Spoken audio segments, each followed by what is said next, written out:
শাকিব খানের দরদ সিনেমার পরিচালক অনন্য মামুন ভাই শাকিব খানের দরদ সিনেমার শুটিং চলাকালীন সময় সাকিবিয়ানদের সাথে একটা খেলা তামাশা করেছিল।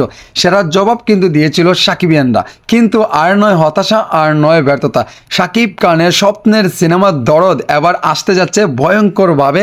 আপনারা জানেন শাকিব খান মানেই হচ্ছে আলোচনার তুঙ্গে থাকে, কারণ শাকিব খানের রাজকুমার গিয়েছে, তারপরে তুফান গিয়েছে, তারপরে এখন আসতে যাচ্ছে ভয়ঙ্করভাবে একটি ধামাকা নিয়ে।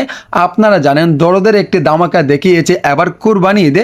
তুফান চলাকালীন সময়ে কিন্তু দরদের টিজার দেখানো হয়েছে, কিন্তু ভাই আজকে একটি টেরাস দিয়েছেন আমাদের পরিচালক অনন্য মামুন ভাই।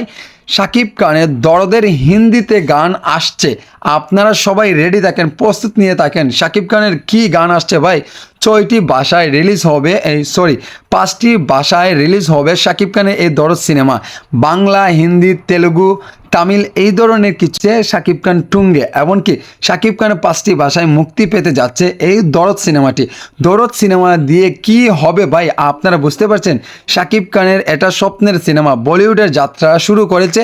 এমনকি নায়িকা বলিউডের সোনাল জোহান, শাহরুখ সালমান খান যে নায়িকার সাথে কাজ করেছে সেই নায়িকার সাথে কাজ করেছে আমাদের এই বাংলাদেশের সুপারস্টার শাকিব খান সোনাল জোহানের সাথে। সোনাল জোহান যে কাজগুলো করেছে এটা এত ভালো লাগছে ভাই। শাকিব খান কিন্তু হিন্দিতেও কথা বলা শিখে গিয়েছে। আপনারা এই দরদ সিনেমা যখন কনফারেন্স হয় তখনই কিন্তু আপনারা দেখতে পেরেছিলেন। কিন্তু শাকিব খানের চমক এটা কি হবে জানি না। তুফান সিনেমার চাইতেও বিগ বাজেটের সিনেমা এই পেন ইন্ডিয়ার সিনেমা দরদ। এমনকি শাকিব খানের লুকগুলো যখন আপনারা দেখতেই পারছেন আমার স্ক্রিনেতে, শাকিব খানকে মনে হচ্ছে না 45 বছরের শাকিব খান, একদম 25 বছরের যুবকের মতো লাগছে শাকিব খানকে।